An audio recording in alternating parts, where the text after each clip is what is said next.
Welcome to my honors contract project. This video is about nuclear energy, its history, and how humans perceive it. I've been working this semester with Professor Chen on how to convey my feelings and the feelings of others on a topic through this medium. So there are four main parts to this video.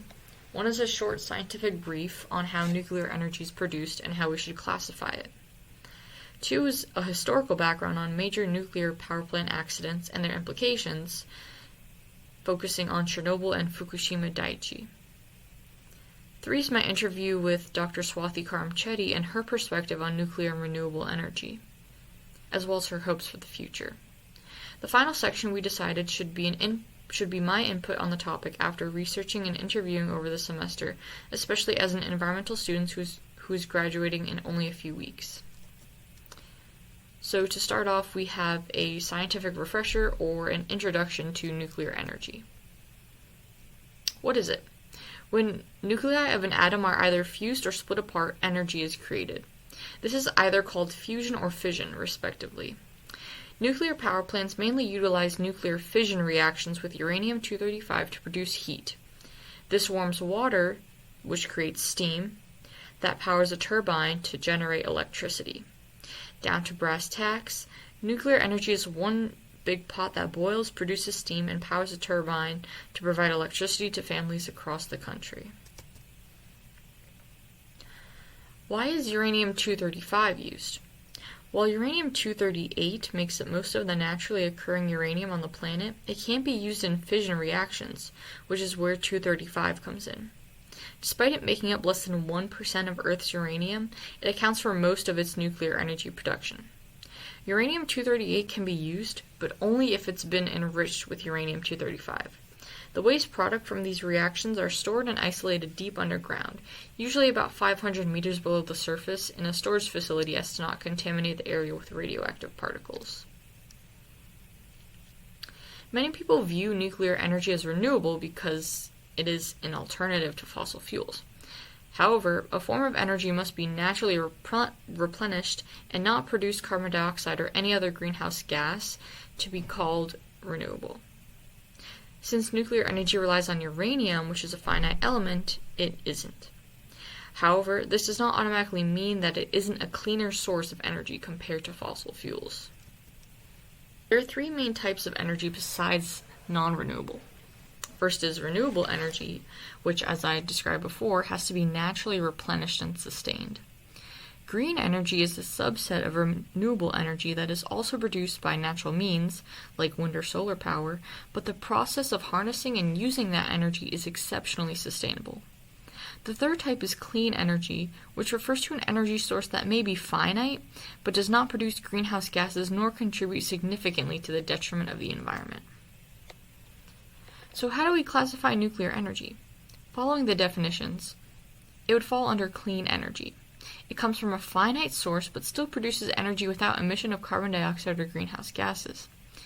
21% of the United States' energy comes from all types of renewable energy, while 18% comes from nuclear energy alone. I think this shows us that the U.S. is slowly committing itself to clean and renewable energy, but is still dominated by fossil fuels, with 60% of our energy production coming from there. Moving on to the second section, I'll talk about major historical events involving nuclear power plant accidents. The Chernobyl nuclear power plant accident happened in 1986 in Soviet-controlled Ukraine. It was caused by a reactor that went out of control during a test that had lifted several safety precautions. The uranium rod overheated and melted through several protective barriers, which led to an explosion. The reactors in Chernobyl weren't enclosed in any sort of structure, so the explosion of the uranium was particularly devastating. Radioactive elements like plutonium, strontium, cesium, and iodine were released into the atmosphere, with fallout reaching as far as Norway. The initial explosion killed 2 workers and 28 others within 3 months from acute radiation sickness. The town of Pripyat, which was less than 2 miles away from the plant, was evacuated immediately, with about 50,000 people leaving their homes. In total, the event caused the relocation of about 200,000 people. The environmental and health impacts of the event were devastating, but might not be what you think they are today. Radioactive elements each have their own half-life, which can be anywhere from 2 minutes to 5 years. Because of this, many elements still linger in the area today and permeate the environment through soil, water, and air. Plants and animals are continuously exposed to low-level radiation today, causing mutations and adaptations. The firebug is one insect that shows a darker color pattern in regions where radiation levels are higher, with a more complete black exterior compared to just black dots on a red shell in areas where radiation is lower. Though the radiation continues to negatively impact some communities, the exclusion zone surrounding the power plant is actually teeming with life.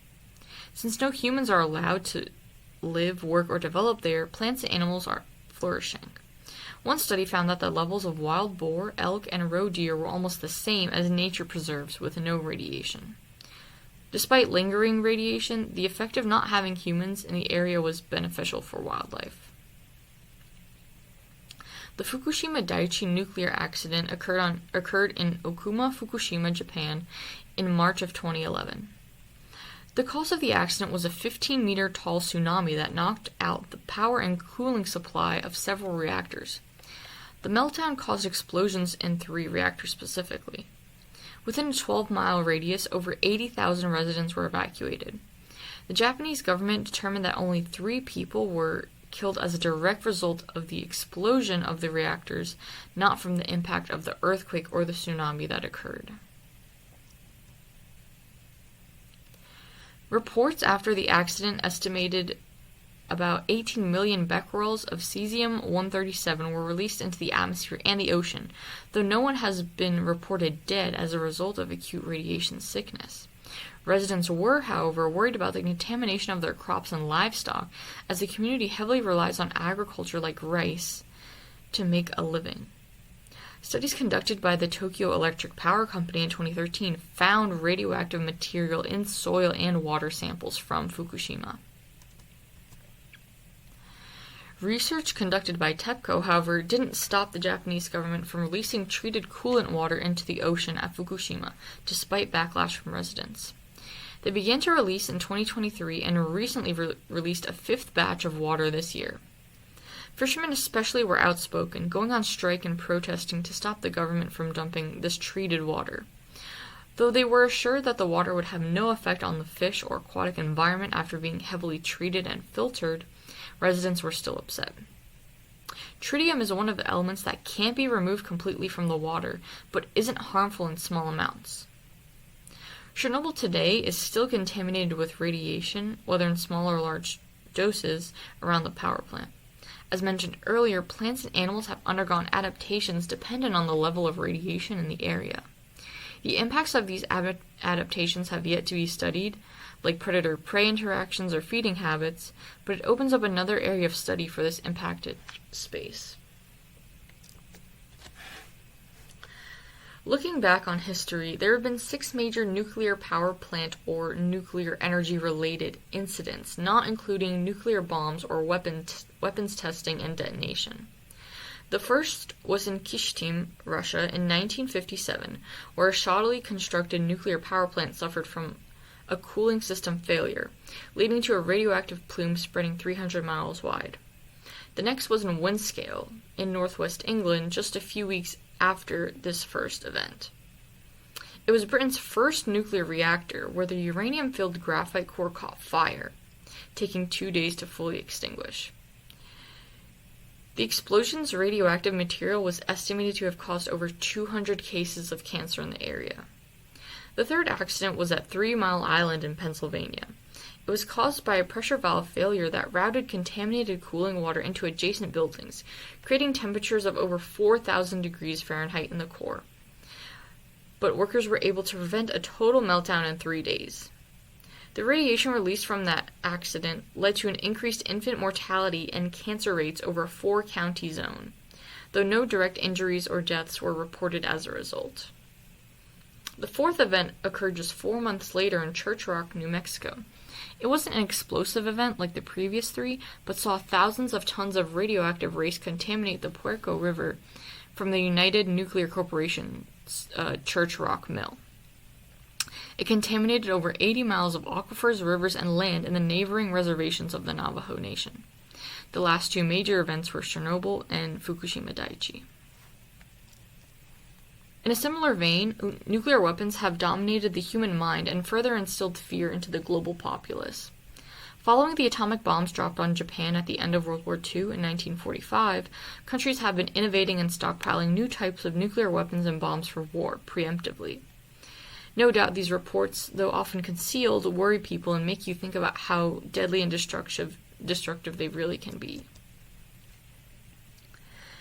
Fear is something that permeates all of our lives, whether it's a child afraid of the dark or an adult scared of how they'll pay their next bill. Fear takes many forms, but for nuclear energy, studies have shown that the fear from previous accidents have decreased among Americans. Favorability of nuclear energy went up from 43% to 57% in 2023. Polls from right after such events showed extremely low favor of anything related to nuclear, whether energy or weapons. Why? People were scared. Scared an event like ones in the past couldn't happen near their home. However, to see a trend of people becoming more trusting of nuclear energy suggests that these accidents are no longer something that scares the populace or the desire for the government to invest in cleaner energy. Either way, the increase in favorability suggests a shift in perspective by the American people.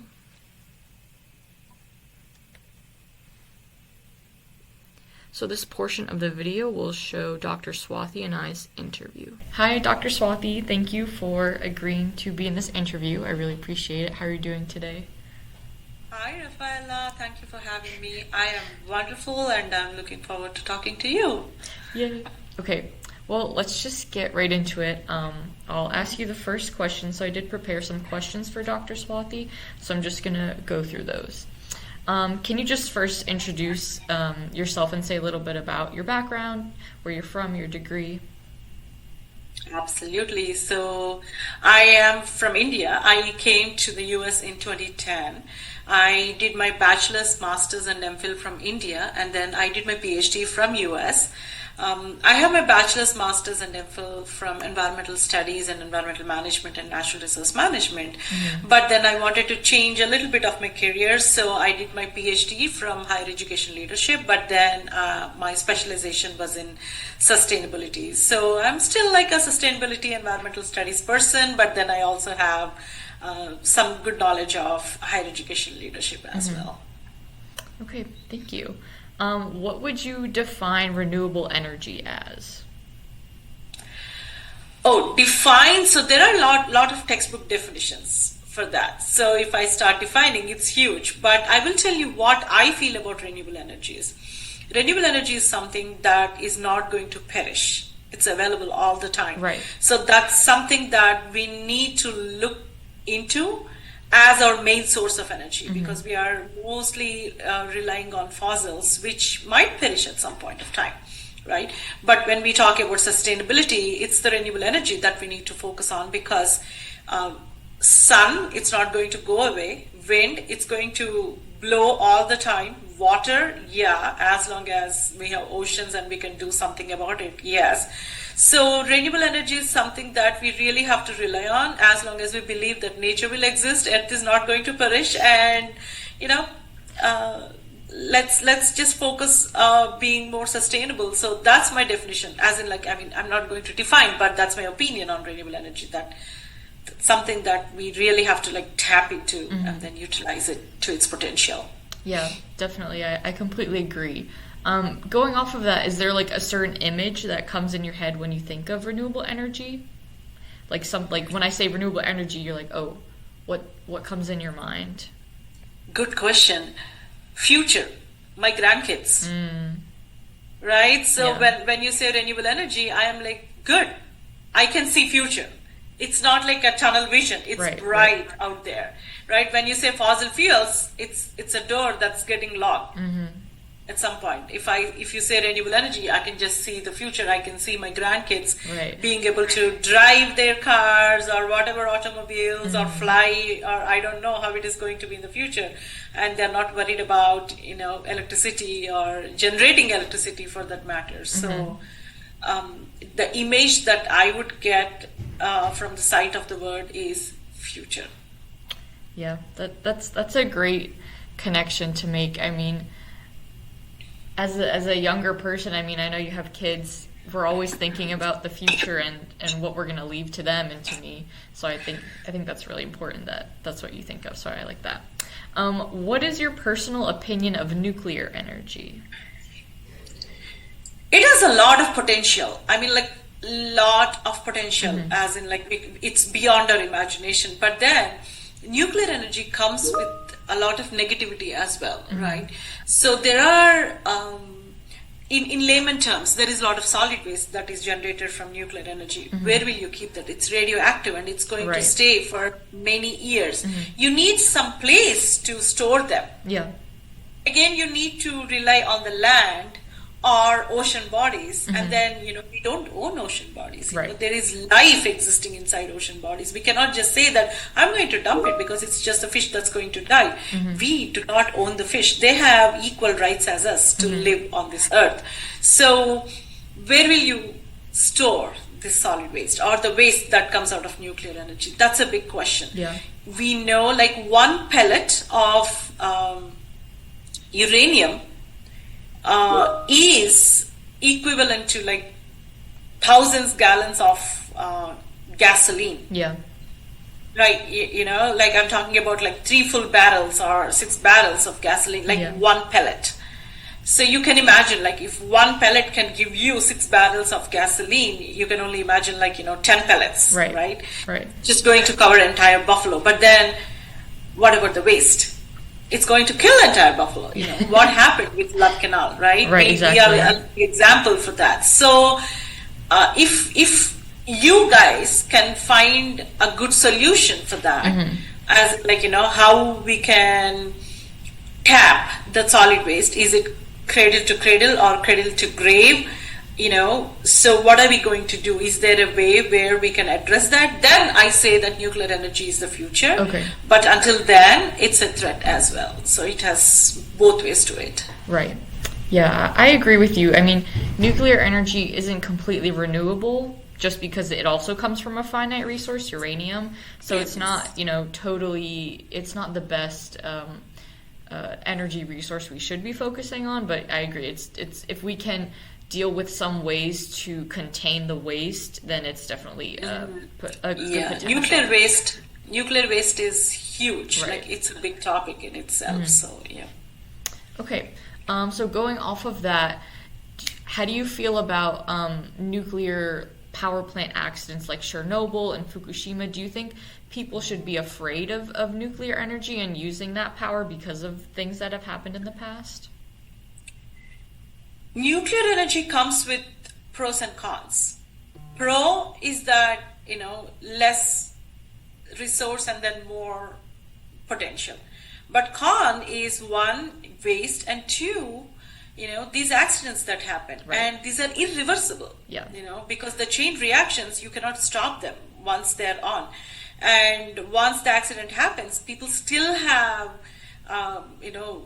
repercussions from those accidents, as in, like, they still suffer, and this radioactivity is going to impact the gene pool for years to come. So yes, people need to be afraid of nuclear accidents and accidents through nuclear power, and people need to be concerned about it. It's a valid and legitimate concern that people will have, and it's something that we need to be aware of. So if you look at an example, I think it's in Long Island, New York, they constructed a whole nuclear power plant, and government gave the permissions, they constructed it, it's all set, it's all done. It was just about to get inaugurated, opened, when people from the community came together and they say, we are not letting it open. Really? No? Yeah. So they said they were addressing the solid waste, they were addressing the accidents and everything. But hey, it's an accident. That's why it's called an accident, You cannot say that, it's going to happen at 1:15 p.m. on April 22nd or some day. It's an accident. It can happen anytime. So people said, no. They stopped it. They completely stopped it. And I wish I could get the name, but so they stopped it. The whole power plant is just standing there doing nothing. It not even operated for one single day, right? Wow. I mean, I really adore the people there. They should have done this even before it was constructed, but I don't know what happened with the EPA hearings and environmental hearings and all that stuff, and what was EPA doing during that time. But money was put in, the plant was constructed, but then people came together and they say, the community came together and they said, no, we are not going ahead with that. Wow. So, these things happen, and, sometimes people come together and say no, and sometimes you never know, Like in case of Chernobyl and Fukushima, people were not even aware of what was happening there, Yeah. So, sorry, what was your question? Did I answer your question? Yeah. The big question was, like, should people be afraid of nuclear accidents? Of course. No, you totally answered it. Yeah, okay. I know. I talk too much, so yes. No, that was really good. I haven't heard of the one from Long Island. I'll have to look into that. But you know what? I can just tell you right now. Okay. Just hold on, okay? Yeah. I'm going to tell you right now.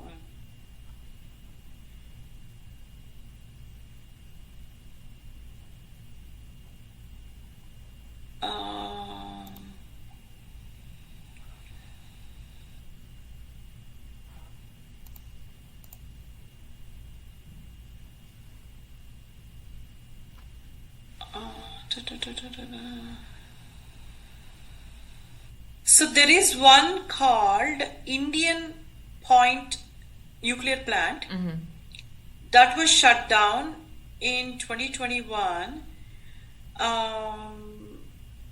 I think it's 3 Mile Island. It's 3 Mile Island, which was shut down even before it was constructed. But Indian Point Nuclear Power Plant was shut down in 2021 when they had some issues going in there, and they kind of like the community came together and they said that it's not going to happen. But these power plants are all over the place. Like within New York City, within New York, I can tell you how many we have. Nuclear plants in New York. There are 3 nuclear plants in New York. One is Jinnah, one is 9 Mile Point, and then one is Fitzpatrick, within New York. And one was shut down even before it was constructed, and one was shut down in 2021, and we still have 3 more. Okay. We still have 3 more. Yeah, so Illinois has 11 nuclear plants. Oh my gosh. Yeah. So New York has 4 now. Illinois being number 1, which has 11. Pennsylvania has 9. South Carolina 7.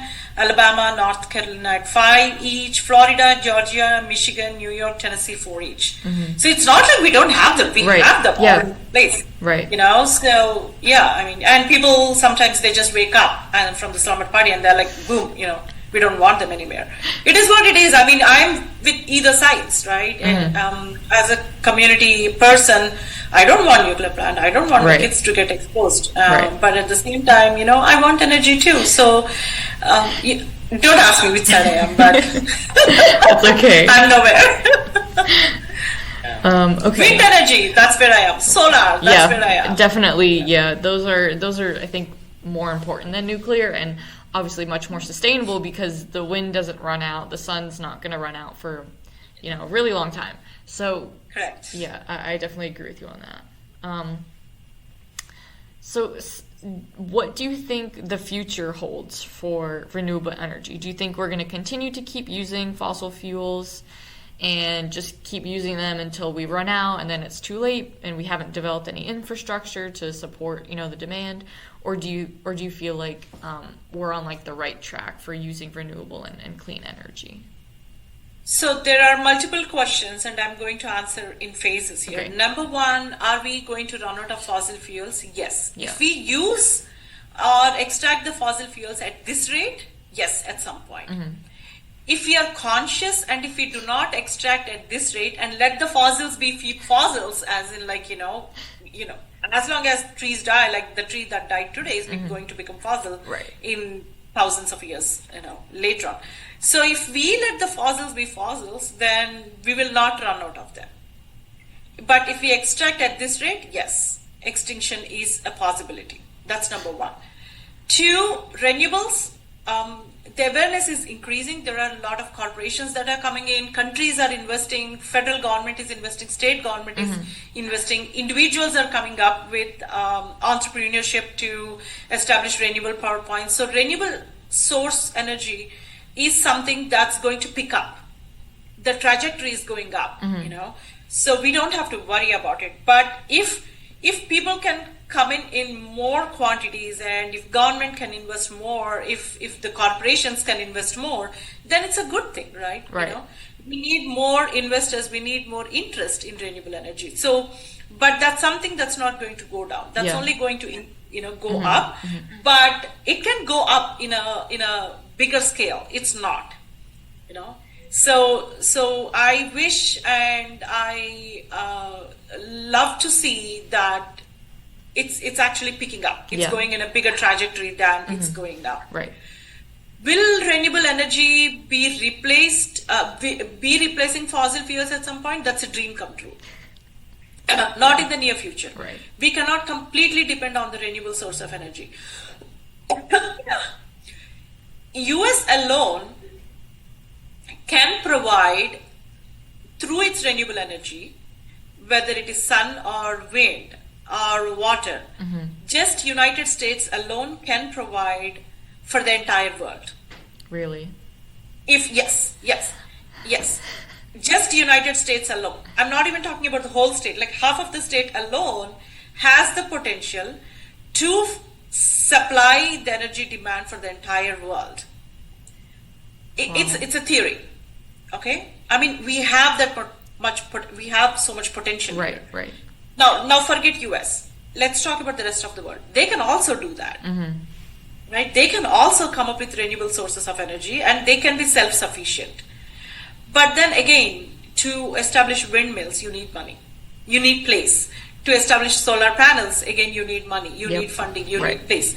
So that's something that the institutions need to look into. When I say institutions, it could be federal, state, or educational, or corporations. It could be anything. They should look into that and say that, we want to be self-sustained, we want to produce this, and we want to rely on renewable sources going forward. If they make that conscious decision, yes, we can. But pragmatically, it's not going to happen in the near future. It's not going to happen to the next generation, like when my kids come to your age, or when your kids are in college. Probably you'll see more than what we are seeing now, but definitely not before I die. Okay. Right? Yeah. So it's fossil fuels will still be used, and whether they extinct or not depends on how much we use them. So, I had to break your question and answer this. I hope I answered it. No, you did. I agree with what you're saying. I think eventually we will realize, I think it's going to take until the last minute or the last, few deposits that we have before people realize and industries realize, hey, we can't make energy from this anymore. I unfortunately think that's what it's going to take, unless we have some sort of radical, new economy or new, political party. But yeah, but I do agree. I do think it will eventually, we will be moving more in that direction. Even though we do now have tons of potential and sources to make infrastructure, it's just a matter of doing it. So that's my hope for the future too, is seeing windmills everywhere and solar panels and I think that would be great. But yeah, that's a vision for us, right? All of us. Yes. Yeah, especially in the EBS department, that's it's like what we dream about at night. Absolutely, yes. Okay. Yeah, that's kind of it. Do you have any closing words or thoughts or advice that you would leave to your kids or my generation, or about renewable energy? Very happy that you and kids of your generation are very conscious. It's a good change, and we couldn't ask for more. I'm very happy. Like in my generation, I was probably the only one who was conscious about environmental science versus all my classmates who never pursued this course. Right. Versus I see now, at least I see 300 students. So that's a huge, like 1:300. That's a huge change. So I'm very happy with the way you guys think, and I feel you guys are more progressive than what we were at your age. You know, you are more aware, you are more conscious, you are more progressive. That's a good sign. You are more selective, and you're more sustainable as well.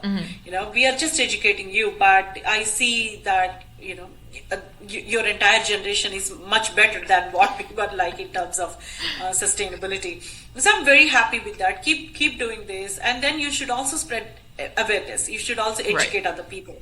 You know, you are aware, that's good, but you should spread this. You know, the more you spread the awareness, the more you educate people, it's only going to, like, you know, go in a good positive direction. So that's something that I would say, and keep coming with these conversations. I would love to have these, and you know, these are very thought-provoking, very smart conversations that we are having here. So let them keep coming. I'll be very happy to talk to you in the future as well.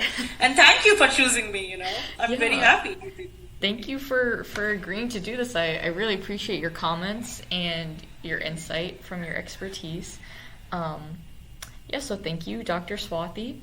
Thank you, Rafaela. Now for the final part of the video, my perspective on nuclear energy and closing remarks on the topic. Hi, I wanted to say a few things or interview myself for this last portion of the video because I feel I have different perspectives as someone from a younger generation who's also going into the environmental field. So as an environmental science student, I value the importance of clean and renewable energy, especially looking into a future for one I feel uncertain of.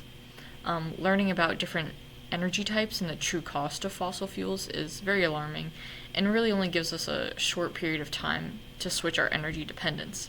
Because of this, I'm not afraid of nuclear energy, nor the immense power it holds. We have the opportunity to use it to prolong our power supply and not pollute our environment just by creating electricity. I think people have come to realize that modern technology prevents a lot of the mishaps and mistakes that occurred during major nuclear accidents at power plants in the past, and we aren't really afraid of fallout from those situations anymore. We've learned what's went wrong and used those lessons to fix our plants to create a more foolproof way of preventing disaster.